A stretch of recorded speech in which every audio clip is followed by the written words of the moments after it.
Welcome back, everybody. It's been a while since I did a movie review. I know this one seems so out of nowhere, but once I give you a little taste of what this movie has to offer, what's going on here, it's definitely worth hearing me out. So just don't go anywhere. Just hear me out. But anyway, so I am a huge fan of the series Neon Genesis Evangelion. It came out in the year 1995. That was the year that I was born. What a crazy time to be alive. But this series changed my life. A great anime, first of all, series. This is anime related. So if you're not a fan of anime, I guess, bye. But anyway, I'm a huge fan of Evangelion.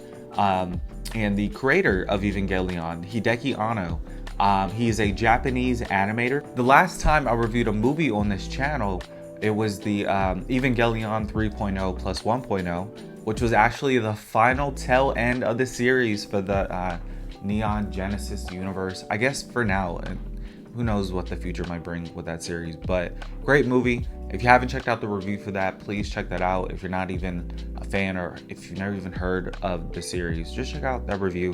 It's a good taste of what that series has to offer in general and what I appreciate from it. But anyway, back to Anno. I'm a huge fan of Hideki Anno. He's a Japanese animator, and as of lately, he is now working for Studio Ghibli. If you've never heard of Studio Ghibli, they have some amazing properties there, amazing series. I definitely recommend a lot of them. None in particular stand out for me, but I would definitely say, pop them on if you've never heard of them. So with now Anno going in a different direction, finishing up Evangelion, I was really interested to see what he was going to come up with next. And that's when I found out that he was starting his own Shin series. The first one was going to be his Shin Godzilla. It's already out. It's on a lot of platforms. Crunchyroll's one that comes to mind. Check it out. The next one in his trilogy series would be Shin Ultraman, another amazing movie. And the most recent one that I'm going to talk about here today would be Shin Kamen Rider. And what I love about all of the movies, what they all kind of have in common, a trend between all of them, is that they all have amazing scenes. It's really well produced and well put together, and it really gives me it feels like this is Anno moving on from Evangelion. But yeah. So the first one, I won't delve too much into those, but I'll give you my thoughts about them, But the first one, Shin Godzilla.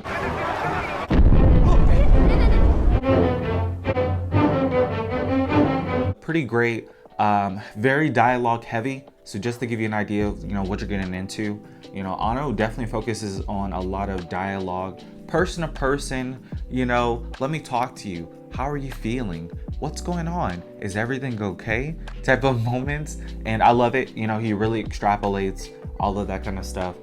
But there's a lot of talking, a lot of boardroom, conference room type scenes. He really tries to tackle these terrifying, kaiju, world-ending, monster-related situations, and he really tries to see how would we as a society really try to tackle those type of issues together, not fighting each other, but literally together. How would we, really tackle those things? But amazing movie. It has some amazing scenes in it. Those kaiju Godzilla scenes are peak, and I even hear from my nephews, they're some of their favorite. They're pretty iconic at this point.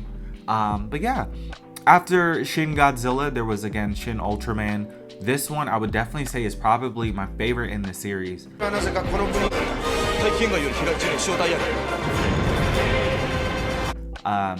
you have a Godzilla giant kaiju, you gotta have something to fight the kaiju. The humans, they did their part. They did a great job in the last movie. But let's give it to some intergalactic superhero police type people to really handle our stuff for us. But I would probably say that's probably going to be my best synopsis of what Shin Ultraman is. But it's still great. Definitely check that out. Again, same type of scenario, a lot of person on person talking scenes.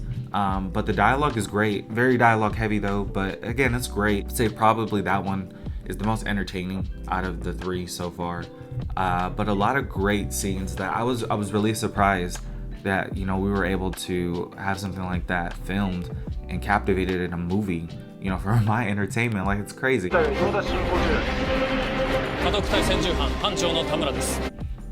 And then the third one in this series, again, the one I'm reviewing today, Shin Kamen Rider. Rider. Kamen Rider と名乗らせてもらう。君は組織が開発した昆虫合成型オーグメンテーションプロジェクトの最高傑。You know, leading up to me watching through the Shin trilogy at this point, really taking my time to see what's going on here. Definitely Shin Kamen Rider was the most one that I was hyped for, you know, just seeing all the different trailers. This one kind of seemed more up my alley. I grew up more with Power Rangers. I'm from the US, I guess. But as I've gotten older, my taste has kind of more refined. And I'm looking for something a little more dark, more mature. And Power Rangers doesn't really cut it like that in modern day. But there is the Shin Kamen Rider manga, or sorry, the Kamen Rider manga, which came out along with the Kamen Rider series that came out in 1971. So it's really cool seeing Anno recreate, you know, his favorite television shows that aired probably on Saturday mornings for him. And now him like recreating it for a future audience, which again, I'm buying it. So I appreciate it. But I had to start somewhere because I found out that the rabbit hole was a little bit deeper than I thought it would, which is great. But I guess along with the television series that came out or aired in 1971, there was the manga, the movie, Shin Kamen Rider. The story itself is more adjacent to the manga itself. The manga was made by Shotaro Ishinomori. And if you heard about him or if the name sounds familiar, he also made Cyborg 009, another amazing classic. But yeah, the book itself is great. I had to pick it up myself. There's a 50th anniversary that just released, so perfect timing on this. Let me get into the manga itself. Let's talk about that first before we get into the movie itself. I'll probably go on a light spoiler, so nothing too crazy. But yeah. So starting with the manga, it starts with the main character, Takashi Hongo. And Takashi Hongo is a college student. He's great at riding bikes, motorcycles, pretty smart, talented, and he ends up getting abducted by this organization called Shocker. And Shocker is all bad news. They do kidnappings, you know, human trafficking. They want to rule the world, you know. They're pretty much a cult, and whatever. All the bad traits, give it to Shocker. But they end up abducting Takashi, and he ends up becoming half a cyborg, half grasshopper even. And he ends up breaking away from Shocker. I love the manga itself. It's pretty. You even have like a lot of color pages in here, which is pretty cool. But he ends up getting abducted by Shocker, and he ends up becoming half cyborg. And he ends up breaking free. But anyway, he ends up breaking loose, and then he ends up devoting his life to defeating the crazy, world-ending, dominating organization Shocker. And essentially that's really the story. The movie itself is gonna end about halfway through the book. So that's what this bookmark is here for. It's a pretty thick book, but it's worth getting into. This is the whole complete story. So this is gonna finish the whole story for you, which is great. You get a pretty interesting ending here, which I really appreciate. So it doesn't leave things too open-ended.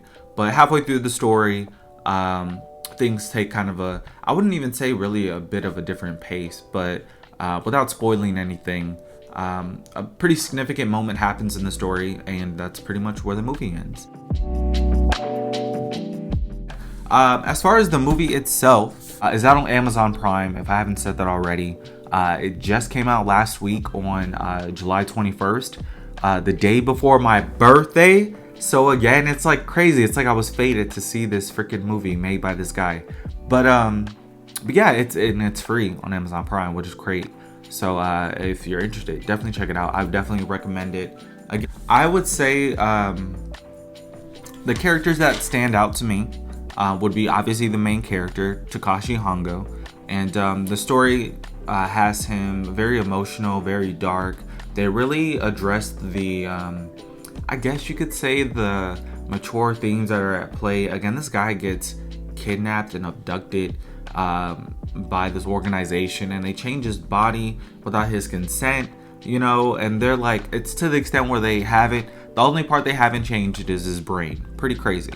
So it's like, they really address those kind of themes, and, you know, not like the nature of like not being human or not considering yourself human any longer. But another character that stands out for sure would be another common writer that we have in the story, another main character. We have Hayato Ichimonji. When he kind of comes in the story, I wouldn't even say that there's a change in pace, but the story ends up taking a different turn as far as who the lead character is, which is why it somewhat ends halfway through the story and then picks up another story from there.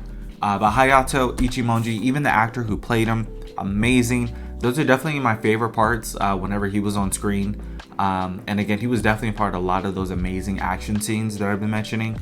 That, you know, when you're going through the dialogue, the slower pacer moments, you know, those one-to-one character moments, and then you finally get to that action moment, like he really shines even in those moments too, which is great. Another character that stands out would be Professor Midorikawa's daughter. She was pretty cool. I'm not gonna lie. When it comes to things that I prefer in the manga, things that I prefer in the movie, her character is really, I mean, she's in the story in the book, but she's definitely a lot more heavily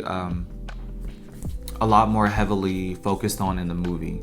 And I appreciate that even more. Like the direction Ano takes her is pretty great. But when it comes to the manga, I would definitely say the structure of the manga I prefer a lot more than the movie. Like I said, the movie itself is pretty over the top, which is great to see. But as far as how it intertwines in the story, I don't think they mesh too well. It's very fast paced. It is aligning not just with the manga from the 70s, but the TV series that came alongside it as well. So a lot of those scenes where I think he was maybe paying homage more to that side of the story, the television series, maybe that's where I was a little less entertained, just because I'm not that big of a fan of that kind of stuff now. So I really wish maybe he had focused more with just the story of the manga. You know, again, it doesn't even start off with Takashi being abducted by Shocker and him on the examination table, you know, speaking literally with Shocker. Like, we don't really get to speak with someone who says, hey, this is Shocker's intent, you know, we're evil. As opposed to in the manga, they make it very clear, like, Shocker's not great, you know. They focus on that this one scene in the manga where Takashi ends up going near a plantation or like a factory that Shocker is owning, where there's protesters outside and there's pollution coming out from the smokestacks of the factory, and you can really see like how Shocker is really like making such a negative impact on the world, you know, not just human trafficking, but, you know, ruining the environment in the meantime, you know, just for the sake of, like, again, world domination. You know, I feel like they really address those themes in the manga as, you know, older school as it is. You know, that is something that I don't really have to get used to. I was expecting that it would maybe be a little bit harder getting into with this being an older style, but no. I mean, the creator of this, Shintaro, he's very direct as far as what kind of story he's trying to convey, and what kind of themes he's trying to convey as well. But yeah, again, I wish it was just more structure in the movie as opposed to the manga. Definitely one of my favorite parts that they brought to life in the movie from the manga would be the Kamen Rider 13. At some point, you know, Takashi Hongo is really bucking back with the Shocker organization. He's taking out, you know, villain after villain after villain. These guys are fed up. So they end up making 12 other Kamen Riders That's what they call Takashi after he has this cyborgification. But they have 13 common writers, and they in total, that's including Takashi. And 13 in symbolism is like an unlucky number. 13 can mean death in some cases. So they dubbed Takashi the dead common writer, essentially. And they all pull up on him. They all have motorcycles, and they definitely give him one hell of a fight. And I loved seeing that in the manga. Again, with the style being a little bit older school, there were some pages or some paneling where I was really trying to understand the what was going on, essentially, what was being choreographed in the fight. And I think the movie did a really interesting job of really bringing that to real life, really giving me some context as far as what I was reading in the story.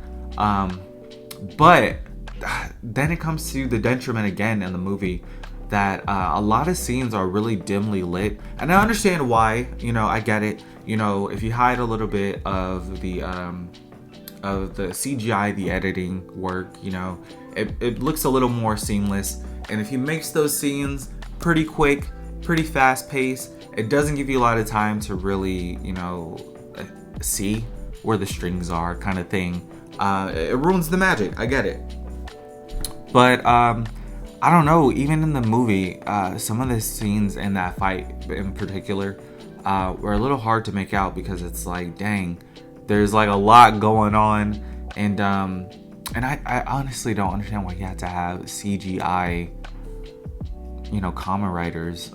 That part did annoy me a little bit. I would appreciate it. Maybe you could literally just have 12 people on motorcycles pulling up with machine guns, shooting at the main character. I think you could have done that, in my opinion. But I understand, even in Japan, they don't have the budget, for a lot of their movies like we do here. $400 million is like the typical amount for a Marvel movie kind of thing. So I guess he did great with what he had. So without me being too critical or too harsh on Anno in this series. But yeah, in all, I think it was a great movie. Please check it out if you haven't already, or if you're a fan. I hope I didn't butcher the series too much.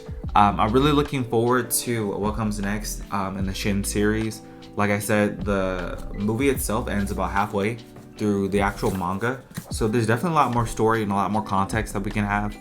And with the main character shifting to Hayato, I'm definitely looking forward to if they do a part 2 with Hayato as the focus of being the main character in the series going forward. I don't know if we'll get a part 2, but if we did, I definitely think there's enough there to where we could do it. So yeah, let me know what your thoughts were below. I know this is all over the place, really scatterbrained, but I had to just bring this to you guys. This is greatness. Whenever I find something good, I got to bring it to you guys. You guys are seasoned, you're smart enough, you're old enough to understand, hey, there's some good stuff out there. And it sucks that I waited so long before I had, delve into this series and what it had to offer. Again, this came out in 1971, and it's still able to hold its own. But yeah, as far as recommendations, this series definitely gives me Berserk vibes. It's definitely, it's pretty cheesy, but those darker moments are definitely there. I would definitely say it's a lot more like Claymore also. Claymore has some pretty cool themes and moments in there too. And then also, I would also say it probably reminds me of Die Dark, giving me some Die Dark themes or vibes, only because there's a lot of comedy moments in Die Dark. There's not really so much comedy in this, but it's because it's so Power Ranger-y in some moments. They really ham up or play up on that. And they definitely do that in the movie as well. But I think Anno finds a really good mix, or a good in-between between the serious of those scenes and also the heroic, playful nature scenes of that hokiness or whatever. But yeah, I think that's gonna be all my thoughts today, guys. If you guys are new here, I also review anime figures. That's primarily what I do. A lot of dope stuff. I probably reviewed your favorite character, so make sure you check out my other videos. I also do stop motion. I know you guys are looking forward to the Luffy Gear 5 figure review. That is coming up fairly soon. I also have my giveaway, my annual giveaway that is coming up, so you don't want to miss out on that. But make sure you thumbs up the video. That helps me out a lot. Comment below again if you have any suggestions on what I should review next or talk about next. And yeah, alrighty guys, you have a great week and peace.